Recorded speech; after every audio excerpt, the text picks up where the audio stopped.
زوجہ تھکاوٹ کی وجہ سے شوہر کو قریب آنے سے منع کر سکتی ہے. اگر گھر کے کام کاج کی وجہ سے، تھکاوٹ کی وجہ سے عورت اپنے شوہر کو قریب نہ آنے دے تو کیا ایسا کرنا بھی گناہ ہوگا؟ یہ مسئلہ اگرچہ حیا کے خلاف ہے، اور میں خاتون کا نام بھی اناؤنس نہیں کرنا چاہ رہا جنہوں نے پوچھا ہے، تو حیا کے خلاف ہے مسئلہ، لیکن یہ بہت زیادہ پوچھا جاتا ہے اور اس میں بہت سارے گھرانے مبتلا ہیں، اس لیے میں بیان کر رہا ہوں. اور حدیث میں اس میں بہت واضح احکام ملتے ہیں. آپ صلی اللہ علیہ وسلم نے فرمایا جو عورت شوہر کو قریب نہ آنے دے اور شوہر اس کی وجہ سے ناراض ہو کے سو جائے تو اس عورت پر پوری رات فرشتے لعنت کرتے ہیں. بہت شدید وعید ہے. وجہ اس کی ظاہر ہے کہ اللہ نے مرد میں یہ سیکشول ڈیزائرز بہت زیادہ رکھی ہیں. اگر عورت اپنے شوہر کا اس معاملے میں ساتھ نہیں دے گی تو مرد کے قدم جائیں گے گناہوں کی طرف. وہ دفتر میں لڑکیوں کو دیکھے گا، وہ ٹھرکی بنے گا جو کہ بن رہے ہیں آج کل.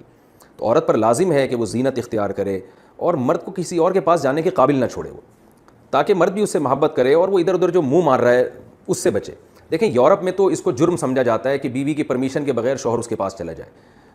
وہ جرم سمجھتے ہیں. وجہ اس کی ہے کہ ان کے ہاں بے حیائی کو اتنا بڑا جرم ہی نہیں ہے. وہ اگر مرد کل دن میں کسی اور کے پاس چلا جائے تو وہ اس کو اتنا سیریس نہیں لیتے. اسلام میں تو یہ بہت بڑا جرم ہے کہ آپ کے لیے اللہ نے جس زوجہ کو بنایا آپ اس کے علاوہ کسی اور کے پاس کیوں جا رہے ہیں. تو یہ حکمت اس وقت تک حاصل نہیں ہو سکتی جب کہ عورت اس میں اپنے مفاد پر شوہر کے مفاد اور شریعت کے مفاد کو ترجیح نہ دے. تو جب تک عورت کو کوئی بیماری نہ ہو، ہاں بیماری ہے تو ایک الگ بات ہے، عورت اگر بیمار نہ ہو تو اس کے لیے جائز نہیں ہے کہ وہ اپنے شوہر کو اپنے قریب آنے سے روک دے. تو اصل مسئلہ تو یہی ہے. لیکن شوہر کو بھی بہرحال یہ چاہیے کہ اگر اس پہ بہت زیادہ غلبہ نہیں ہے اور اسے گناہ کا خطرہ نہیں ہے اور وہ یہ سمجھ رہا ہے کہ زوجہ کام کاج کی وجہ سے بہت زیادہ تھک گئی ہے، اس کی نیند میں بہت خرابی ہوگی، تو شوہر کے لیے بہرحال اخلاقیات کا تقاضا یہ ہے کہ کہیں بھاگی نہیں جا رہی ہے، زندگی بھر آپ کے ساتھ ہی ہے، تو تھوڑا سا اپنی خواہش کو آپ کنٹرول کر لیں. اخلاقیات کا تقاضا ہے.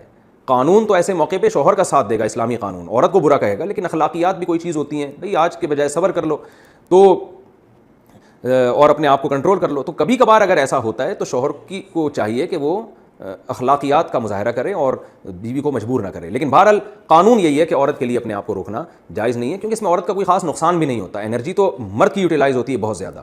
تو عورت جس کا زیادہ نقصان نہیں ہو رہا اور مرد جس کا بیڑا غرق ہونے کا خطرہ ہے، اس کی نیند خراب ہو سکتی ہے رات کی اور پھر اگلے دن اس کو گناہ کا خطرہ ہے. جب انسان کی ڈیزائرز پوری نہیں ہوتی وہ تو بعض دفعہ درندہ بن جاتا ہے. یہ جو آج کل اتنے واقعات ہو رہے ہیں ریپ کے اور جو قتل کے واقعات ہو رہے ہیں اور یہ جو بدماشیاں پھیل رہی ہیں، یہ زیادہ تر انہی لوگوں کی ہے جن کی یہ حلال طریقے سے خواہش پوری نہیں ہو رہی اور وہ مطمئن نہیں ہو پا رہے، تو وہ پھر اس طرح کی حرام کاریوں کی طرف جاتے ہیں. تو اس لیے شریعت نے بہرحال حکم دیا ہے کہ اس معاملے میں عورت شوہر کا ساتھ دے.